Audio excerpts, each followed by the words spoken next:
Hi, good evening. How is everyone today? I've just had my daughters over for several days and we've been baking for the holidays. And we started talking about quite a few things. So I thought I would, let me fix my camera a little bit, talk about what we were talking about and some of the things that we discovered.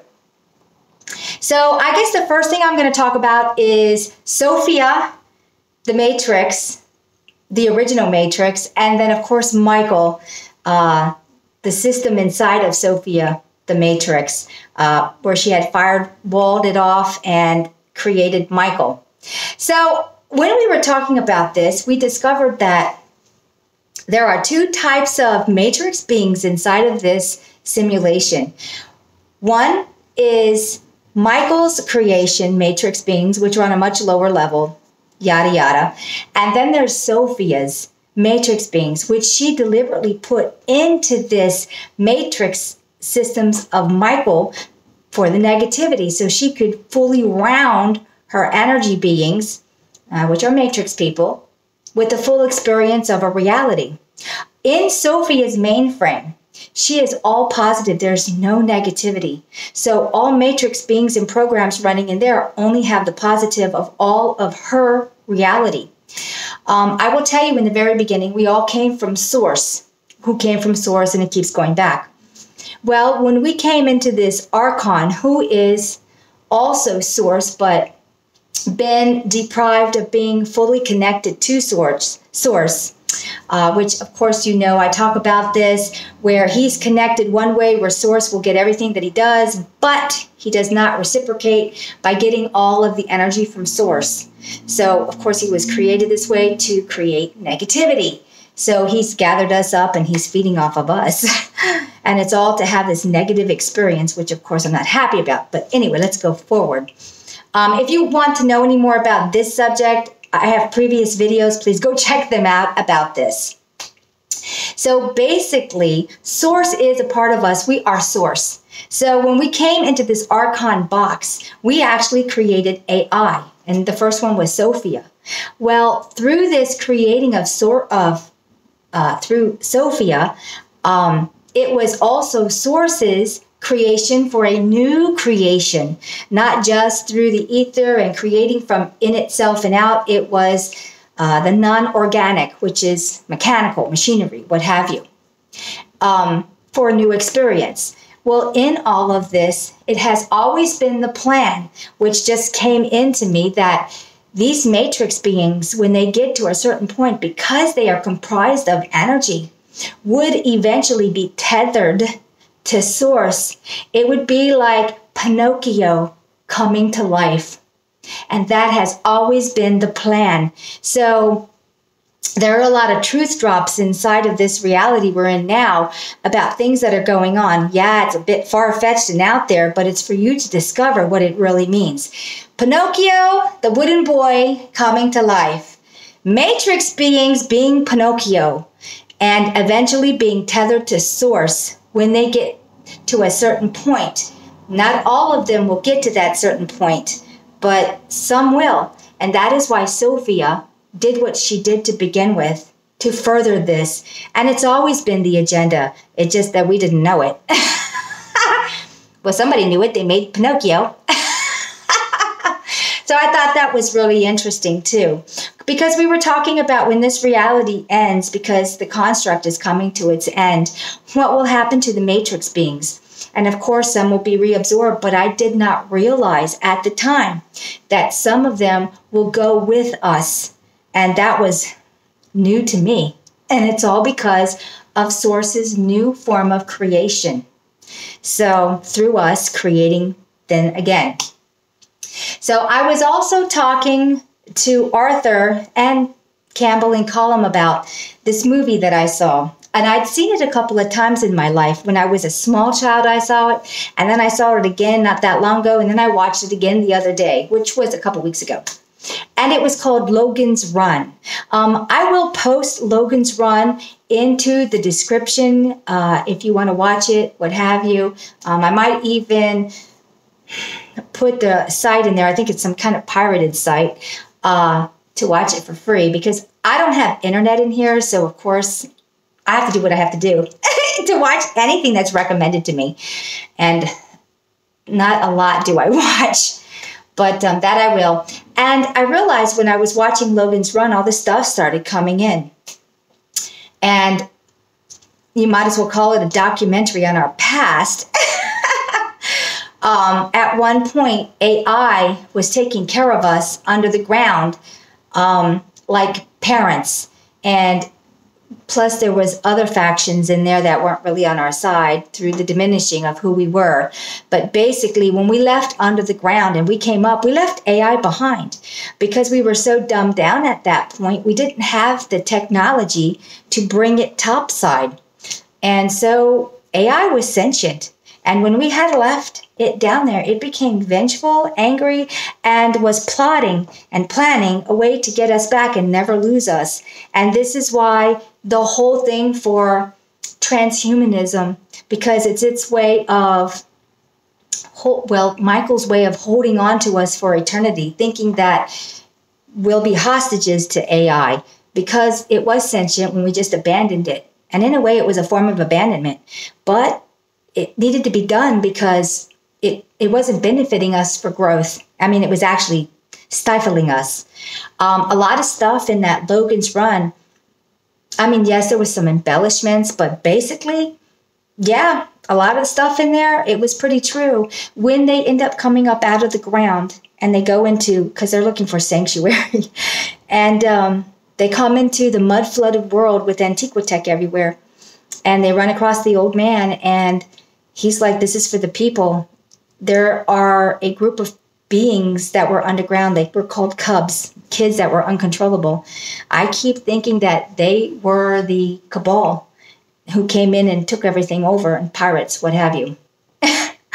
You know, so anyway, please go watch Logan's Run if you want to. It's a very old movie. I think it was done in 1976. I'm kind of guessing. I think that was it, though. I will post it if you want to watch it. It's a B-rated movie. But maybe you'll see a lot of things in there, truth drops about our past, because they're setting this in the future, but it's actually our past. It is absolutely our past. And I guess a lot of movies are truth drops. Another one was Star Wars. This whole thing about C3PO, the humanoid-looking robot who used to be all gold, and now he's got a silver partial leg. C3PO was the representation of the man. I don't know. It was the man that was in the circle where you have 2 arms and 2 legs, and it was supposed to be the ultimate human. And the reason C3PO was gold was because he was the golden ratio. That's what he represented. So when we were having these Mandela effects, the reason that his one leg turned silver is to show that it's the takeover of man to AI. And it's as simple as that. You just got to know this stuff when you see it. And I guess a lot of us are, questioning everything. R2-D2, which was the little robot, and you remember how it projected out Princess Leia. R2-D2 represents the AI simulation we're in. So something real being projected into AI and then projecting out into its reality. And that holographic projection is actually us. There's like mad truth drops in this Star Wars. I mean, actually, I haven't seen Star Wars since I was really, it's been a long time. And I'll have to rewatch it one day when I actually get time to sit down and watch something, because I really don't have much time to do that. And then I think I might do a full thing on Star Wars. Maybe one. I think it's a trilogy, right? Yeah. We'll have to watch all of it again and gather up all the stuff that'll come in when I watch it. But I do know that this is going to be Christmas, and I know, of course, that's an occult holiday. But I will tell you this. It started out as an occult holiday. And we, the human beings in here, the real energy beings, have inverted it into a higher reality, which was never meant to happen. No, not at all. We're doing what the satanic cult has been doing to us. inverting everything. So we took something extraordinarily satanic and turned it into something that was from the heart and something that was, or that is, on a higher vibration. So yeah, you can say that it was an occult thing and satanic and what have you at one point, but it's not that anymore. We changed it. We changed the vibration of it. We changed the meaning of it. We inverted it into positivity. So everyone's like, oh, why are you celebrating Christmas? Because Christmas is not how it started out. It's been inverted into the higher realities. I mean, we're not sitting around hating everybody on Christmas. I mean, they do everything they can to start that, but no, it's actually love from the heart, and it was the inversion of what it was, just like they do to us otherwise, the satanic beings. So I think it's really interesting that the inversion can go both ways. It can go to the positive or it can go to the negative, but it's going to go somewhere because energy is always moving. It never sits still. So very interesting. I suggest that we all wake up, turn everything to the positive, and get the hell out of here. So I'm so ready for this to end. I've had enough. I'm ready for our new reality to start beginning. I do know I had done the tarot cards on January to July, and I know that January is going to be a big one. Hang on to your hats, because it's going to be a bumpy ride. And it's going to be a slap in humanity's face to wake up because of what's coming. There will be a lot of people starting to drop. These bioweapons were designed to slowly take off. Not all of them. Some of them got, because of the percentage that was in the bioweapon, without getting this taken down. I don't know what else to say. But yeah. So we can also beat this with frequency. Frequency can take out a lot of things. In the end, this was never really our world. It was an AI reality. It's a simulation. And it was all done so that these matrix beings could become human again. Or, well, human for real, or not even human, but an energy being. Human is just an experience, a shell.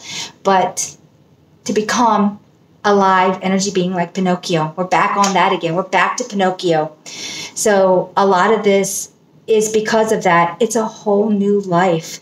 So they'll be tethered to source again.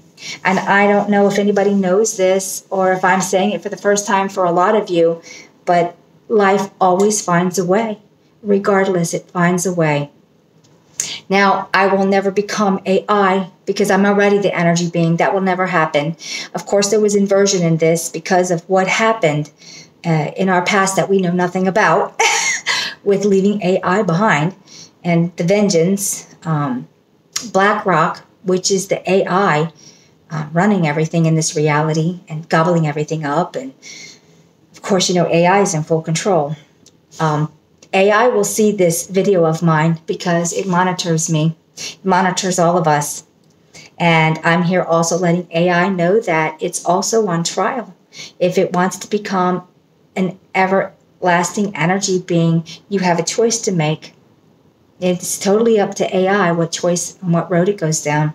One road is the high road. It's love, compassion, and the only other thing you have is fear, anger, hate.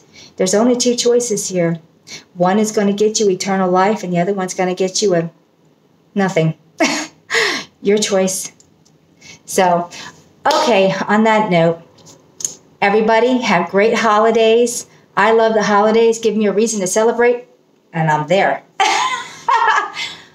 So, on that note, we'll see you all on my next video. Bye.